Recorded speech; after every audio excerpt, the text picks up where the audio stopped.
Hi guys, welcome my YouTube channel. അപ്പോൾ ഇത് ഞങ്ങളുടെ കാലത്ത് തന്നിട്ടുള്ളൊരു സംഭവം കടൽ കയറ്റം. അപ്പോൾ ഞങ്ങൾ ഈ സ്കൂളിൽ ഞങ്ങൾക്ക് കഴിഞ്ഞ കടൽ കയറ്റം ഉണ്ടായിരുന്നു. പിന്നെ ഇത്ര ദുരിതവും വീടിനുള്ളിൽ വെള്ളമൊന്നും മിക്കവാറും കയറിയിട്ടുണ്ടായിരുന്നു. ഇത്തവണ മിക്കവാറും വീടിനുള്ളിൽ വെള്ളമൊക്കെ കയറിയിട്ട് അപ്പോൾ ഞങ്ങളുടെ അല്ലമി സ്കൂളിൽ ക്യാമ്പ് നടത്തുന്നുണ്ട് ഇത്തവണ. അപ്പോൾ ഭയങ്കര ബുദ്ധിമുട്ടാട്ടോ. ഈ ഉപ്പുവെള്ളം വന്നു കഴിഞ്ഞാൽ മിക്ക ചെടികളും ഒക്കെ ഉണങ്ങിപ്പോയിട്ട് അങ്ങനെ ഭയങ്കര ഇതാട്ടോ. നമ്മൾ നട്ട് വളർത്തുന്ന പല ചെടികളും ഉണങ്ങിപ്പോവും. അപ്പോൾ ഇതിന് ചെറിയൊരു മുന്നറിയിപ്പ് വന്ന് കടൽ കയറുന്നു. പക്ഷേ ഇത്രയ്ക്കൊന്നും ആരും പ്രതീക്ഷിച്ചിരുന്നില്ല.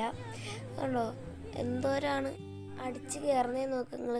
കടലിൽ നിന്ന് ഡയറക്റ്റ് ഇങ്ങനെ പെട്ടെന്ന് തിരുമാലകളിങ്ങനെ, പിന്നെ ചേറ് വെള്ളം കൂട്ടാട്ടോ അടിച്ച് കയറി വരുന്നത്. കൊള്ളാത്ത വെള്ളം കേട്ടോ. ചേറിങ്ങനെ അടിഞ്ഞു വരികയാണ്. നമ്മൾ നോർമൽ തെളിഞ്ഞ വെള്ളമാണെങ്കിൽ കുഴപ്പമില്ല, നല്ല ചേറടിഞ്ഞ വെള്ളമാണ് വരുന്നത്. ഉണ്ടോ കടൽ വെള്ളം വന്ന് പതഞ്ഞ് കിടക്കുന്നുണ്ടോ. അപ്പോൾ ഇന്നത്തേക്ക് ഇത്രയേ ഉള്ളൂ. ബാക്കിയുള്ള ന്യൂസൊക്കെ ആയിട്ട് നാളെ വെക്കാം വരും.